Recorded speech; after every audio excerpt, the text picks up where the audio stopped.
I was going to ask a question that's related to that, and that is, what do you do when you have self-doubt? I don't have a lot of it at this stage, but I... Shocking! I'm being honest, right? I think self-doubt is, instead of self-doubt, I would say questioning. I think it's critical to question, but at certain stages. If you're questioning all the time, you have nothing but fear and doubt, right? You only believe something because you don't question it, right? Someone tells me, oh, so-and-so talk behind your back this, and you go, no, they're my friend, they'd never do that. Your belief, you're certain they're not gonna do it, so you don't even entertain it. But if 2 or 3 people tell you that and they go, wow, could John really be doing this behind my back? And you start questioning it. You ever done that? You've been upset with somebody, you confront them, and then you find out it's all bullshit, they didn't do anything wrong, and you feel like an idiot. So for me, I think there's a time to question. And so I organize that. When I'm beginning something, I do that. Human beings, when they resolve things, when they make a real resolution inside themselves, which is they raise the standard and they make it a must, they find the way. Think about it in your own life.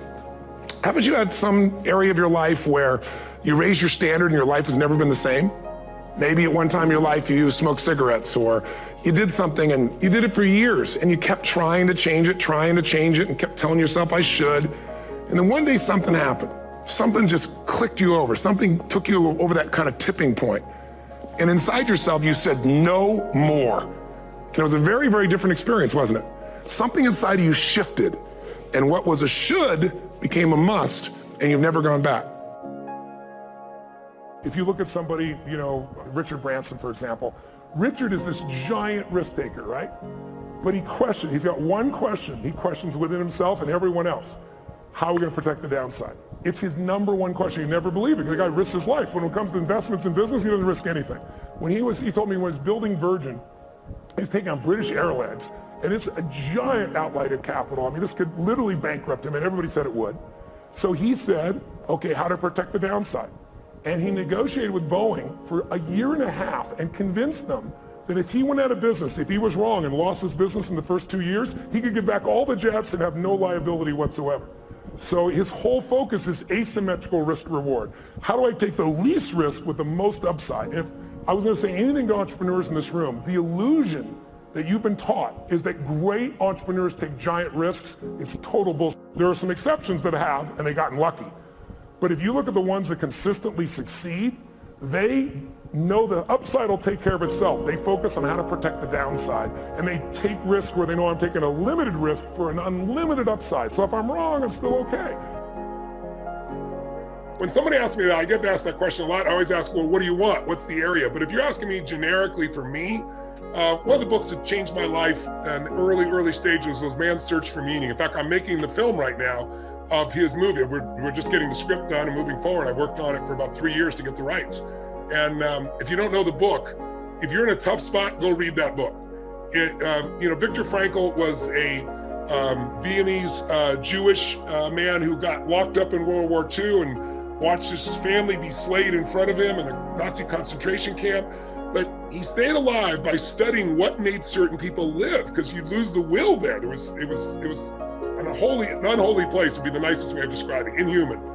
And he said that what he noticed was that the people that had a reason, that could find reason even in their suffering, like they're gonna make it through this so they could tell the story so it could never happen again. The famous never again Jewish phrase. He said, those people found a way to survive. The ones that gave up and didn't have a compelling future. And I think that's what's missing right now, by the way, for so many people in the middle of COVID. They see no compelling future, and that's why they're overdoing drugs or alcohol, because it's like, I'm out of control. But I learned so much from him and so much from the book that no one can take. They can take your money, they can imprison you, can do everything, but they can't take away your will to find meaning in your life. So I think that's a book, whenever someone's in a tough place, and if I had to recommend one book, another book that you can read in 30 minutes is As a Man Thinketh by James Allen, which really reminds you that you are not just a creature of circumstance, that thought is creative, and that as you think, so you create, so you become, so you experience. You can read it in 30 minutes. Another book, Emerson's Essays. Waldo Emerson, his self-reliance essay is one of my favorites. I've probably read it since I was 17, 100 times. It's just reminding you what you're capable of and not to just drop into group think. It'd be an important book to read at a time like right now. Maybe a more modern book, maybe Untethered Soul, by Michael Singer, is a good friend of mine, Mickey Singer. A brilliant book that gives you a just different view of spirituality, not religion, but spirituality and how you live your life. That's 4. All right, 5th would be The Fourth Turning. Not a well-written book, but a brilliant book. President Clinton recommended I get the first book that these authors wrote, which was called Generations. It's about an 800-page book, and it goes through 500 years of English and American history. And it shows you that every generation reacts to the way they were brought up, and it changes the culture, just as we're experiencing right now. The rise of the millennial generation and the way they were raised, where everything was at their fingertips, where they expected everything to be available, didn't have to be charged for it. You're gonna charge me for an app? Something that in my generation you'd pay $500 for, they're pissed if you're gonna charge them $5 for it. It should be free.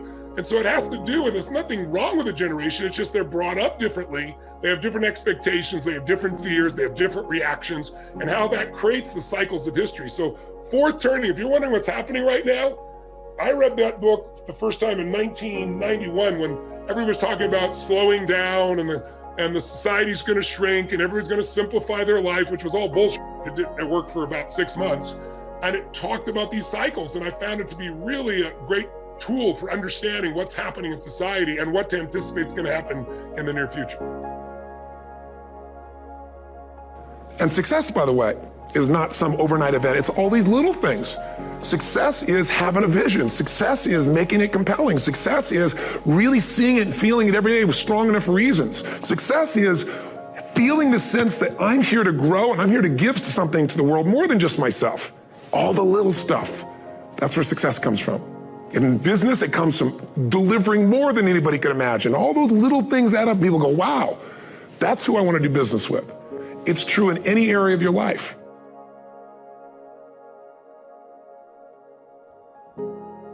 Here's the bad news. To a great extent, you can't learn to be humorous. And that alone makes humor different from every other trait we've discussed in this program. There are many examples of people who learned to overcome fear or even downright cowardice, and who went on to become courageous leaders.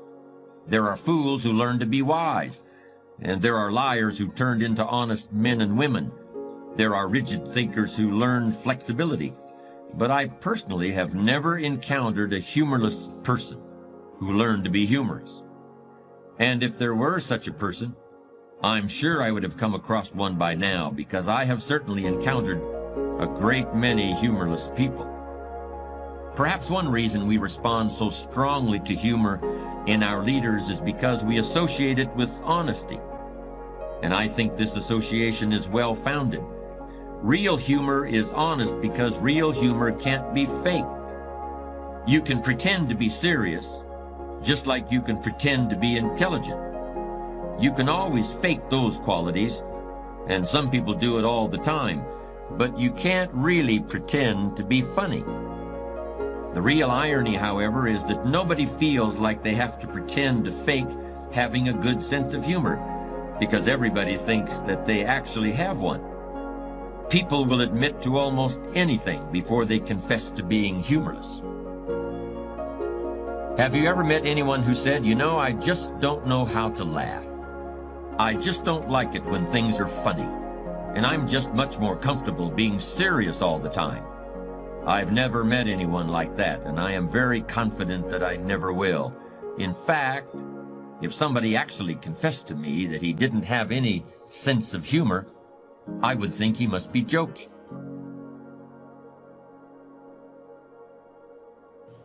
Hard work, humility, serving your customers, working on your craft, playing the long game, understanding that genius takes decades versus good genetics. The bow too tightly strung is easily broken, says one of the proverbs. Balance is a gorgeous thing. So be monomaniacal in your execution around your high-value targets, your HVTs, your mission plan, but also build in some rewards. And that's going to send a gorgeous message to your conscious and your subconscious mind that, hey, this daily practice of execution around my deliverables is a beautiful thing. And you create this thing called momentum. And the monk who sold his Ferrari, I went back and I saw this recently. I think there's a whole chapter on momentum.